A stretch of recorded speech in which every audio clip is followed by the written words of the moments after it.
Hi, my name is Pastor Jean Ai, and today I will be speaking about a topic that's slightly controversial, but probably no more so compared to the Dorje Shugden issue. As a Malaysian, the topic of self-immolations does not directly affect me, but as a previous supporter of the Tibetan cause, I have some concerns about what I observe in the Tibetan community today. So it is not that I'm trying to impose my opinions, nor do I wish to hurt anyone. It is certainly not my intention to belittle the sacrifices of people who have lost their lives. But I am generally and genuinely concerned about this unnecessary loss of lives.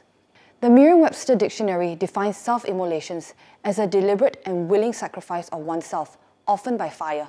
Historically, the term has been used to refer to acts like starvation or harakiri, but since the 1960s, it has been used to almost exclusively refer to suicide by fire. For most people, the first time they ever saw a self-immolation was during the Vietnam War, when the image of a monk, Venerable Thich Quang Duc, self-immolating was widely publicized. The image of a calm, dignified monk meditating and not flinching while he was on fire moved everyone who saw it. The American president at the time, John F. Kennedy, said that no single image in history has generated so much emotion as that one. Meanwhile, the American public was so shocked, it compelled them to pressure their government to withdraw support for the Vietnamese leadership at the time who were persecuting Buddhists. In more recent times, the act of self-immolations has become identified with the Tibetan cause.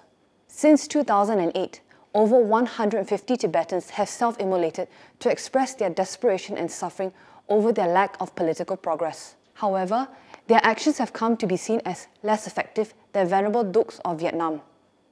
This is because, in spite of the self-immolations, very few countries around the world have responded to the tragic loss of Tibetan lives by increasing their financial, political, and moral support for the Tibetans. This has led people to ask, are self-immolations acceptable?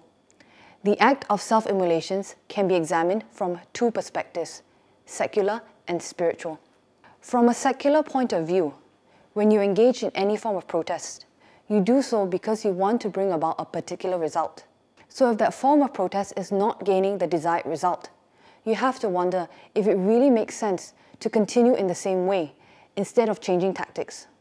Although over 150 Tibetans have given their lives, world leaders have either maintained or even reduced the amount of support they give to the Tibetans. For example, India, who is the Tibetans' greatest benefactor, and who should theoretically be more sympathetic towards the Tibetan plight, continue to maintain their one China policy in spite of these self-immolations. So if even India is not moved, why do Tibetans continue in this act? Observers have also examined the Tibetan self-immolations from a spiritual point of view because the Tibetans are famously Buddhist. As Buddhists, we believe in the preciousness of human life. It is the first chapter of the Lamrim, which is the book studied by the vast majority of Tibetan Buddhists all around the world. Buddhists talk about the preciousness of human life because it endows us with the mental and physical capacity and the environmental factors to study, understand, and practice the Dharma. So from a Buddhist perspective, everything about self-immolations is not acceptable. As a lay Buddhist, it is one of your refuge vows not to take the life of another sentient being, and that includes yourself. And as an ordained Buddhist, it is one of your core ordination vows not to take any life. So once you break that core vow, unfortunately, you are no longer a monk. Secularly and spiritually speaking, therefore, there is very little reason to continue with self-immolations. Secularly, it is not getting the Tibetan community the results they want, and spiritually, it does not match their Buddhist culture and principles. So now the question is, why has the Tibetan leadership allowed it to continue for this long?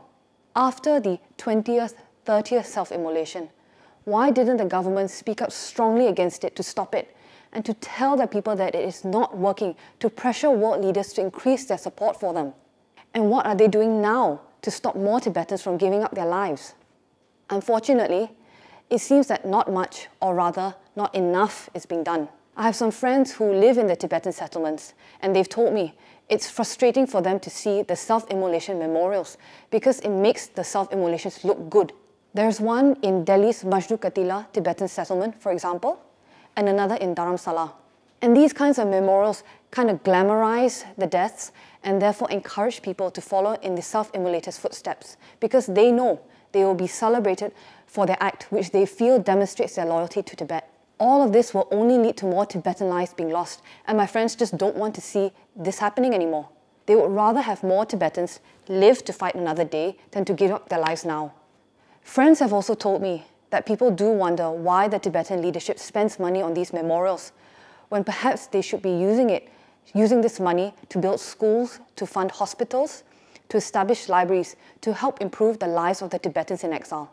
Why tell someone you love them after they've died when you can show it to them while they're alive? Now, all of this has led to speculation that the Tibetan leadership do not actually want to speak up against the self-immolations because it serves some sort of purpose for them. As we have seen with the recent scandals, such as the missing $1.5 million, the Tibetan administration is quite money-driven. Hence, people are talking and saying that the Tibetan leadership allows these self-immolations to keep happening because it keeps the Tibetan cause relevant in modern times, when the world is already dealing with so many other geopolitical issues. So as long as the Tibetan cause remains relevant and Tibetans continue to die in the name of Tibet, it means people will continue to donate and sponsor their government. But the sad fact is, these 150 over deaths have not led to much.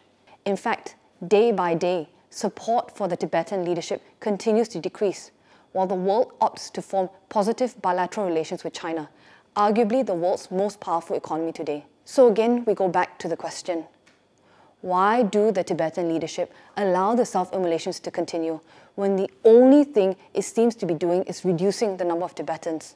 After all, Tibetan lives are much, much more precious than any money their leadership can receive.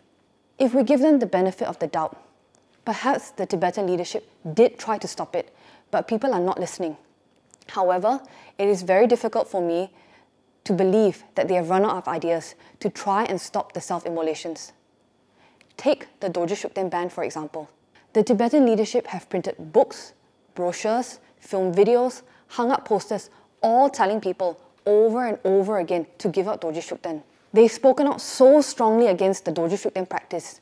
They've even gone so far as to expel monks from their monasteries if they refuse to give up Shukden. So how come the Tibetan leadership have not gone to the same lengths when it comes to self-immolations? That is the question many people are asking. People are also saying that when so many Tibetans have self-immolated, it actually reflects the lack of hope they feel in their Tibetan leadership. The fact is, within effective governments where people have their voices heard, the population does not need to self-immolate in protest. They have proper democratic channels through which they can make their voices heard. It's only in autocracies and authoritarian regimes, or when the people are desperate because no one knows they're suffering, that they have to resort to such extreme acts of protest which involves giving up their lives. In his press release regarding self-immolations, my teacher, His Eminence Tsem Rinpoche, said that the act of setting oneself ablaze is not one that should be glorified, politicized, or encouraged as a means of accomplishing personal or political agendas. As Buddhists, we should reject all forms of violence and use our precious human lives to seek more positive ways to create the change we want. Rinpoche urged the Tibetan leadership to speak up more strongly against the self-immolations. Rinpoche suggested that they can make announcements and send representatives to all the Tibetan settlements. Educate people on why they should stop self-immolating, because Tibetan lives are precious and giving it up is not helping to raise awareness or support for the cause.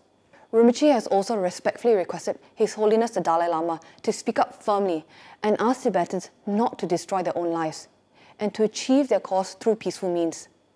After all, if His Holiness has spoken out strongly against the practice of Dorje Shukden, he can also do the same against self-immolations. In summation, I offer for you Rinpoche's actual words of request. I humbly request the Tibetan leadership and governments around the world to end needless suffering. Please be more compassionate. Please open your hearts. Please use love, compassion, and wisdom to heal conflicts and make the world a better place. We can find more positive ways of making change in society. We must educate people on this strongly and stop all acts of self-harm which cause more suffering on top of what people already face in life. I offer my heartfelt and deepest prayers for all those who have self-immolated for a cause they strongly believe in. I send my heartfelt prayers, tears, and anguish, along with condolences to their families and friends. Again, all of this is being said out of concern, as someone who formally supported the Tibetan cause. It is not being said with the intent of hurting anyone or diminishing the significance of their sacrifice. I hope the Tibetan leadership will come together soon to protect and preserve the Tibetan culture and religion, starting first with protecting and preserving their people's lives. Thank you very much for listening.